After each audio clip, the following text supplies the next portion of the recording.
Sport 7 avec Super U Les Banchais, l'esprit sportif.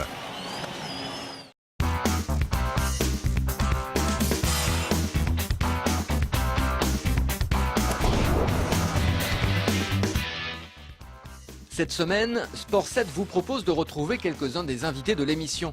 Au programme du basket avec les deux entraîneurs de l'ABC et de Saint-Léonard qui s'étaient rencontrés sur le plateau en tout début de saison. Du badminton avec deux joueurs angevins engagés au championnat du monde vétéran de la discipline. Du tennis de table avec la Vaillante après son exploit en Ligue des Champions fin septembre. Et enfin du basket féminin avec une équipe de l'UFAB surprenante qui réalise un sans faute pendant cette première moitié de saison. Alors vous êtes deux amis, deux collègues, quand même un peu concurrents, non? Oui, enfin, on va être concurrents sur 40 minutes, 2 fois 40 minutes, mais le reste de la saison, je veux dire, on est assez intelligent pour s'échanger certaines idées sur le basket de manière générale, sur la vie, sur des cassettes vidéo aussi. Enfin voilà, on a déjà pas mal échangé depuis le début de la saison. Parce que concrètement, on reparlera du match dans un instant, mais vous avez joué ce week-end face à Épinal. Jackie, vous jouez le week-end prochain face à Épinal. Oui. Donc vous avez commencé à échanger les cassettes et à donner des infos. Oui, enfin bon, les infos, il n'en a pas besoin. Hein. Il est assez bon technicien pour voir les choses lui-même, mais c'est vrai que le DVD du match, ben, il va l'avoir, quoi. Voilà. C'est sympa. Je vais demander à chacun de parler de l'autre. Je vais commencer avec vous, Jackie. Est-ce que vous pouvez nous expliquer comment vous voyez le travail de Mickaël, ce que vous admirez peut-être chez lui et quel style vous lui trouvez? Je dirais l'avantage qu'a pu avoir Mickaël, c'est qu'il a, en tant que joueur, il a déjà une connaissance basket en tant que joueur de haut niveau. Donc ça, c'est toujours un plus par rapport à l'exigence d'une division, quelle qu'elle soit. Et ensuite, il a côtoyé aussi des gens, des entraîneurs qui avaient, eux, une certaine rigueur. Je pense à Philippe Hervé, qui, je pense, a marqué, je dirais, une certaine philosophie basket.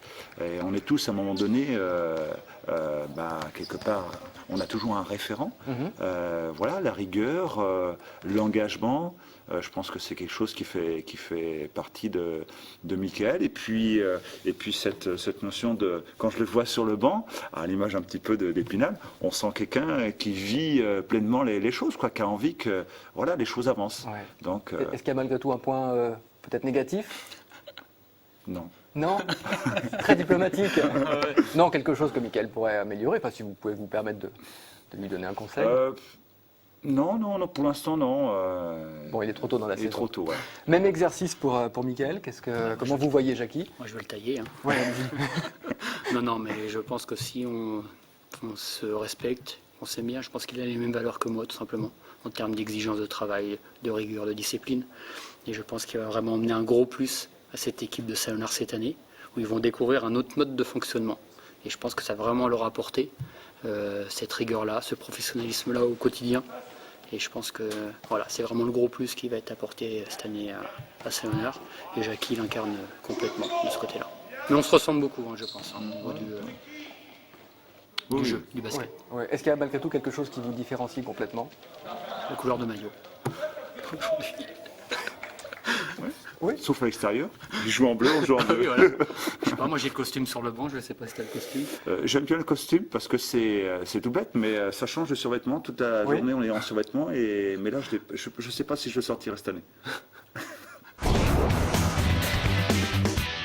Alors, on disait tout à l'heure, vous êtes un double, enfin une paire très jeune, puisque vous jouez ensemble depuis peu de temps. On va vous voir à nouveau à l'entraînement. Pourquoi vous avez décidé de jouer en double? Parce que vu votre âge, c'est plus facile aujourd'hui ou pas? Déjà, on s'entend bien. On se côtoie pas mal, parce qu'on joue ensemble. C'est très récent le fait de jouer ensemble, mais ça fait quand même quelques années qu'on se connaît, ça fait presque 20 ans, on peut dire. On s'est croisés plusieurs fois sur les terrains comme adversaires. On s'est croisés plusieurs fois aussi comme entraîneur. Il était entraîneur d'équipe de Saint-Bar et moi des Poncé. Nos équipes respectives se sont souvent affrontées aussi, donc on se connaissait bien, très bien, et on peut dire qu'on est collègues de travail aussi, hein, au niveau du badminton, sur la région et sur la localité. Et on s'entend bien, quoi. C'est vraiment la base de tout. Déjà, on s'entend bien. On se connaît bien, on s'entend bien. Et c'est le minimum pour pouvoir former, je pense, un double. Et après, la complémentarité au niveau des jeux. notamment moi qui suis plus en puissance au niveau du smash, au niveau de l'attaque, et Maurice qui est très vite devant, qui avance vite, qui joue beaucoup à plat, et les deux sont vraiment très intéressants à exploiter pour le double. Bon, après, c'est vrai que jouer en simple, à partir de 35 ans, c'est bien compliqué et difficile. Donc, dans notre catégorie, ça reste encore possible. Il y a des gens de notre âge, mais on va vraiment privilégier à partir d'un certain âge la pratique du double, et du double homme, double dame ou double mixte. Donc, c'est aussi ça qui fait que... Ah oui, tout à fait. Pour ma part, ça fait très longtemps que je joue plus en simple. Ça fait bien une dizaine d'années que je joue plus en simple. Enfin, sauf de temps en temps l'entraînement, mais je veux dire en compétition, c'est rarissime, quoi. Est-ce qu'il y a quelqu'un, entre guillemets, qui commande le double, qui parle plus que l'autre, qui motive ? On est aussi bavard l'un que l'autre. Donc, non. Je pense qu'on commande chacun notre tour, en fait. Non, il n'y a pas de... Bon, c'est pas vraiment commander, c'est plus collaborer. Donc, quand on dit commander, c'est en fait commenter ce qui s'est déroulé, ce qui vient de se passer et comment on va y remédier pour la suite. Enfin, on est tous les deux coachs, on est tous les deux entraîneurs, et on a cette manie toujours d'analyser, de voir ce qui se passe, et on commente chacun notre tour l'échange qui vient de se dérouler. Alors pardonnez-moi la question, mais est-ce que la différence d'âge entre vous deux, 37 et 42, se ressent ? Pour ma part, non. C'est mieux. Non, moi je sens que ça va. Bon. Alors on revient sur cette première semaine qui a été faste, on va le dire. C'est une semaine compliquée parce qu'il y a le derby de la Romagne pour commencer le championnat, ce qui n'est jamais évident. Et puis le premier match de Ligue des Champions, 3 jours plus tard, face à l'une des toutes meilleures équipes européennes, les Autrichiens de Niederösterreich. On commence par le derby, on voit les images. Je dirais la Romagne, Gérard, c'est votre meilleur ennemi. C'est bien déjà d'avoir 2 équipes en Pro A dans le même département. Et là, il vous accroche pour la première fois. Il y a une petite déception ou ça devait arriver un jour ? Un peu les deux. Un peu les deux, ça devait arriver un jour. Non, le regret, c'est que ce match arrive aussitôt dans la saison parce que je pense qu'on n'était pas tout simplement complètement prêt pour le jouer avec la proximité des derniers championnats d'Europe.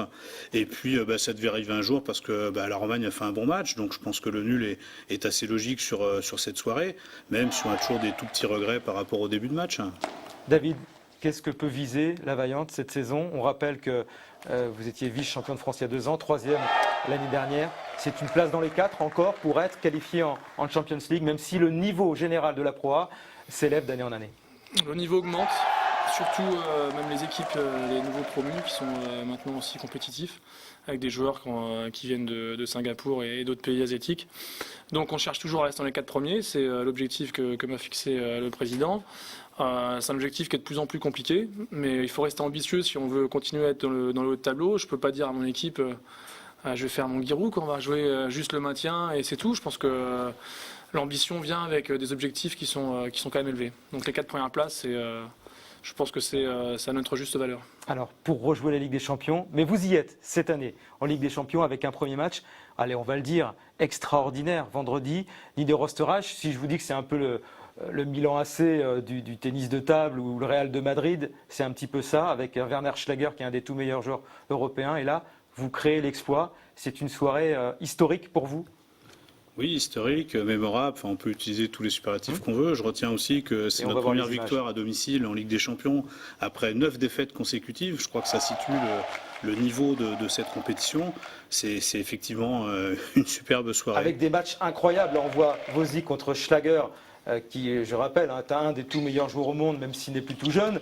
Il y a eu vraiment un niveau de jeu hors du commun et vous auriez pu mettre une claque à cette équipe. C'est clair qu'on peut gagner 3-0 maintenant. Moi, je suis super content du début de saison de Torben parce que l'année dernière, ça a été vraiment compliqué.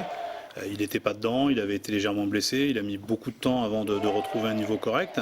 On s'en est longuement expliqué. Et puis là, il y a eu une grosse préparation cet été. Et Torben est un peu le leader naturel de l'équipe. C'est quand même lui qui est le plus ancien au club. Il a un gros charisme. Et son début de saison est très satisfaisant pour tout le monde. Pour commencer, retour samedi soir, salle Villoutray, où vous receviez l'équipe de Gravenchon. Voilà une scène que l'on a évidemment beaucoup vue cette saison. C'est évidemment une scène de joie, puisque vous avez gagné pour la 12e fois consécutive. Vous avez dit, je crois, votre cri de guerre, crescendo. Oui, c'est ça. Qu'est-ce que ça veut dire? Pourquoi? C'est comme une montée en puissance, en fait. C'est vrai qu'au fur et à mesure des matchs, on gagne. Donc, on monte petit à petit vers la première place. Donc c'est pour ça, c'est crescendo. Crescendo. C'est vrai, le maître mot de cette saison. On se demande jusqu'où vous allez aller. David, votre équipe s'impose 65-38. Vous êtes la seule équipe invaincue. Vous êtes la meilleure équipe de National 2 cette saison? Je pense pas qu'on soit la meilleure équipe, mais je pense que c'est surtout le travail qu'on fait depuis le 10 août qui paye. On s'entraîne 4 fois par semaine, plus le samedi matin. Donc on n'est pas la plus forte puisqu'il y a des équipes qui ont des noms. Nous, on est vraiment un groupe et je pense que pour l'instant, c'est ça qui fait la différence. Vous voulez dire des individualités Voilà, des individualités, de l'argent sur ces joueuses-là. Nous, c'est vraiment le groupe qui fait la différence. D'accord. Pour l'instant, les grosses équipes sont plutôt venues jouer chez vous? Oui, c'est ça. On est juste changé. allé à Versailles il y a 2 semaines où on a gagné, mais oui, les équipes sont venues, les grosses équipes sont venues chez nous. Alors, on va regarder le classement. Je le disais tout à l'heure, vous êtes premier de cette National 2, donc de la poule C. 12 victoires, vous faites presque mieux que la saison dernière. Vous avez eu 12 victoires, 12 défaites. Ça veut dire quoi? Le maintien est assuré et la vie est belle? Non, le maintien est assuré, oui. C'est une bonne chose pour le club, c'est une bonne chose pour l'avenir. Maintenant, non, c'est pas la vie est belle, on va continuer à travailler et puis on va prendre ce qu'il y a à prendre durant les 13-14 journées qui nous restent. Toute l'équipe de Sport 7 vous souhaite un bon Noël et de bonnes fêtes de fin d'année. La semaine prochaine, on se retrouve pour un autre best-of de l'émission.